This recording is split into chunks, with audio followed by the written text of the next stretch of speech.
ஆரோக்கியத்தை அள்ளித் தரக்கூடிய கற்றாழை செடியில் பூக்கள் பூத்திருப்பதால் நமக்கு சில அறிகுறிகளை காட்டுவதாக சொல்லப்படுது. ஒரு சில வீடுகளில் கற்றாழை செடி வைத்து மாத கணக்கில் வருட கணக்கில் இருக்கும். ஆனால் அந்த கற்றாழை செடியில் பூக்களே பூத்திருக்காது.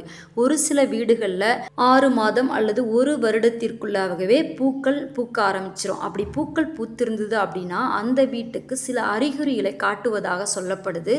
அந்த வீட்டில் பேரதிர்ஷ்டம் உண்டாக போகுது என்று அர்த்தம்.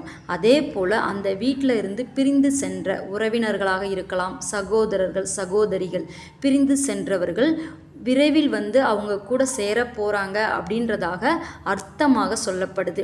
அந்த வீட்டில் ஏதாவது சண்டை சச்சரவுகள் இருந்துக்கிட்டே இருக்கும், அது விலக போகிறது, நிம்மதியான வாழ்க்கை வாழ போகிறாங்க அப்படின்றத காட்டுவதாக இந்த கற்றாழை பூச்செடியில் பூக்குது அப்படின்னு சொல்லப்படுது. கூடிய விரைவில் அந்த வீட்டில் சுப நிகழ்ச்சிகள் நடக்க போகுது.